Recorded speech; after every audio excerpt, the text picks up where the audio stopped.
Wanaita Malcolm Mzumbe beki mchawi, na kwenye matukio ya mpira kama ambavyo watu mnaona sasa hivi kuna vitu vinaendelea. Issue kubwa kwanza ni dabi ya Kariakoo, Simba na Yanga, lakini kuna jambo la wasemaji Ahmed Ally pamoja na Ali Kamwe.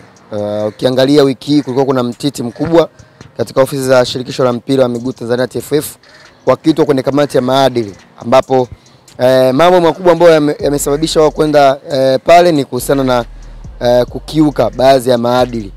Issue kubwa ambayo imeshtua wapenzi, watazamaji, wafuatiliaji na wadau wa mpira ni kuhusiana na Ali Shaban Kamwe ambaye ameweza taarifa zile za awali zimeeleza kwamba amefungiwa kujihusisha na soka kwa miaka miwili. Jambo kubwa ambalo linaendelea kwa sasa ni mashabiki wengi wa mpira wa Simba na Yanga pia wote wameona kwamba kesi hiyo au tuseme hukumu hiyo kama itakuwa ni ya ukweli basi ni kubwa sana, kwa maana ya kwamba miaka miwili kumfungia Ali Kamwe kutokujihusisha na soka kwa kile ambacho kinasemekana kwamba ni kosa limeonekana ni dogo kuliko adhabu, kwa maana kosa linaonekana ni dogo lakini adhabu ni kubwa.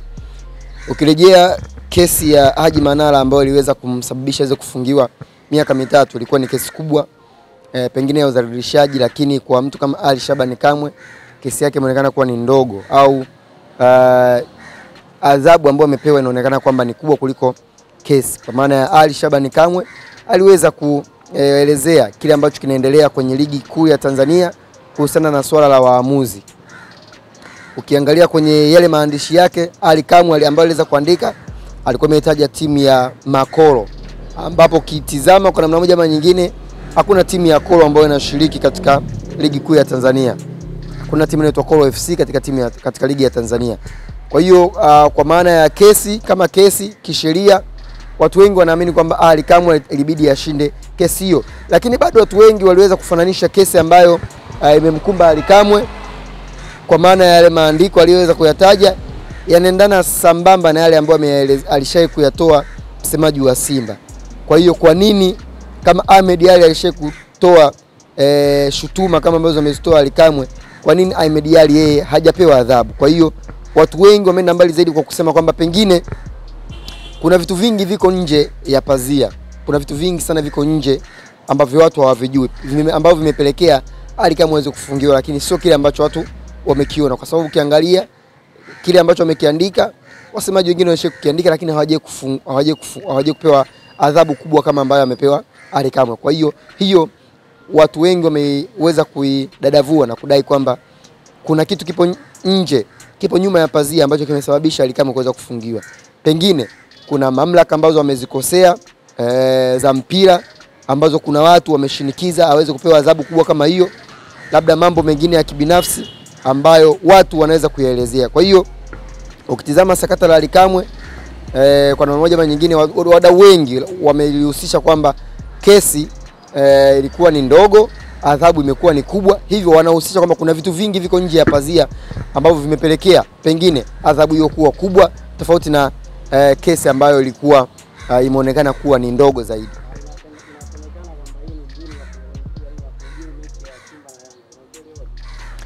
Inawezekana pia ikawa ni kuelekea dabi, labda ujue kwenye mpira sasa hivi kuna vitu vingi sana. Ujue mchezo wa mpira wa miguu ni mchezo fulani hivi ambao kuna watu wamekuwa wakielezea unajisha sana mpira wa miguu kwenda mbinguni bwana ni kazi, kwa sababu kuna mambo mengi sana ambayo huwa yanafanyika. Ushirikina unatajwa, mbinu za nje ya uwanja zinatajwa, vitu vingi huwa vinatajwa kuelekea kwenye hii dabi. Kwa hiyo pengine inaweza kaa kuondoa Yanga kwenye focus kuelekea katika mchezo wa dabi, lakini mimi hiyo siamini sana. Siamini sana kwa sababu kama ingekuwa ni hivyo basi Ahmed Ally pia naye asingekuwa TFF, Ali Kamwe naye asingekuwa yuko pale TFF. Kwa hiyo ni vitu ambavyo vilikuwa ni nje kabla hata ya dabi.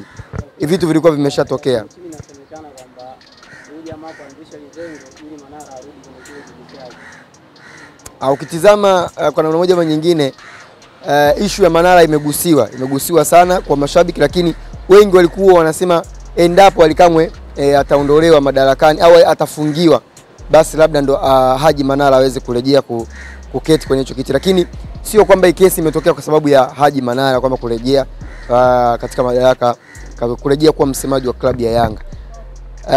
viongozi wa Yanga walikuwa wanaweza kumrudisha Haji Manara na pia Ally Kamwe bado angeendelea kuwepo. Lakini kama kweli walikuwa wanamhitaji, lakini sio kupitia kesi hii. Kwa hiyo mambo, unajua mambo yanakuwa ni mengi. Hata mtu anapotokea msiba, minong'ono inakuwa ni mingi. Minong'ono inakuwa mingi sana kwa ndugu, majirani, wale ambao walikuwa maadui zake. Kwa hiyo vitu vingi vinatajwa, lakini ukiangalia kwa umakini hii kesi, watu wengi ambao wanaielezea kwa kiasi kikubwa zaidi wanaishia katika ile point ya kwamba kesi kwamba hukumu ni kubwa kuliko kesi ambayo inaonekana kuwa ni ndogo zaidi. Kwa watu wengi wanasema kuna vitu vingi viko nyuma ya pazia. Lakini kama ingekuwa labda ni tricky kuelekea dabi, Ally Kamwe angekuja kujibu hayo mashtaka, au unaona kama kuelekea katika mechi ya dabi, Yanga ni wenyeji, hatujaona Young Africans wakiitisha press kuelekea katika mchezo, msemaji akiongea. Kwa kuna vitu vingi sana ambavyo vinatajwa, pengine vinaweza vikawa ni viashiria vya hii kesi. Lakini kikubwa zaidi ni tusubiri tuone, kwa sababu walishetwa kwenye maadili, kesi bado, hukumu bado haijatolewa na kamati yenyewe maadili. Hizi bado ni tetesi, tunazichambua. Kwa hiyo tusubirie tuone kwamba pengine baada ya kutoka sasa ile hukumu yenyewe, maana tunasubiria.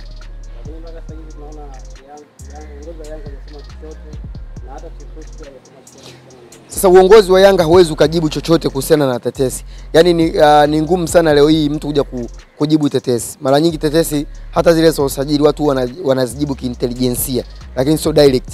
Labda kama wao wanakuwa na jambo lao. Kwa mfano labda kama timu inafanya vibaya sana, unaweza kukuta kiongozi yuko lazi kuongelea tetesi ili kuweza kuwafurahisha mashabiki. Lakini mtu anakuja kuelezea tetesi ambayo pia hata mamlaka husika hajatoa.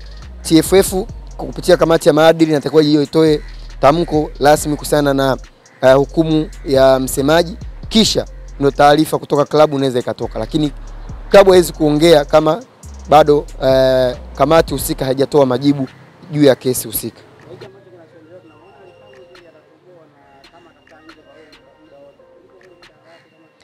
Kwanza kutoboa kwa Ally Kamwe pia inawezekana, kwa sababu tunaona bado majibu hayajatokea.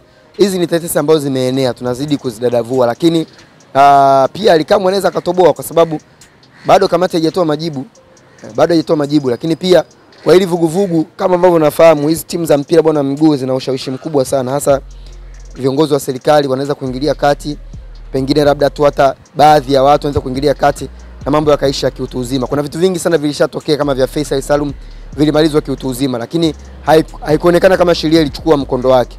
Kwa hiyo hata hili swala linaweza likamalizika kupitia baadhi ya vitu mbalimbali, kupitia watu mbalimbali au wakubwa, taasisi, makampuni binafsi, wadau wa mpira, watu wako wengi sana kuweza kuamua ya mambo. Kwa hiyo bado hatujafahamu majibu, lakini ngoja tusubiri tuone.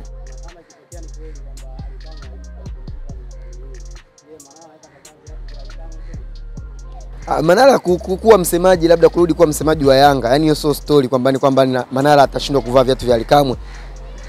Ili kwanza swala la kuvaa viatu tuliacha, kwamba kushindwa kumudu kuwa msemaji. Manara ameshafanya kazi, amesha prove kwa muda mrefu zaidi. Kwa hiyo ni kama anakunywa maji tu. Hawezi kushindwa kuiongoza Yanga kwa upande wa kuwa msemaji. Lakini pia watu je, watachukulia kwa kiasi gani endapo Manara atarejea ndani ya Yanga? Kuna watu ambao wanatamani kumuona akirejea, kuna watu wengine pia bado hawatamani kumuona Haji Manara, wanatamani kumuona tu Ally Kamwe angeendelea kuwa msemaji. Lakini kwenye taasisi hakuna mtu ambaye ni bora kuliko ile taasisi yenyewe. Taasisi ndio inabaki kuwa bora muda wote. Anaweza akawepo Haji Manara alikuwepo, watu wakasema nani angelisi viatu, lakini unaona Ally Kamwe amekuja amechukua viatu vyake na amefanya vizuri. Lakini nipigo kwa vijana, nipigo kwa taasisi kama watamkosa Ally Shabani Kamwe. Amefanya vitu vikubwa sana vya ndani ya mpira ambavyo pengine watu wengi hawezi kuviona kwa kawaida. Lakini ukiangalia fans engagement, mapato ya timu, kuunganisha wana Yanga, ma-influencer wale, mafanikio ya Yanga, direction katika upande wa media, amefanya kazi kubwa sana.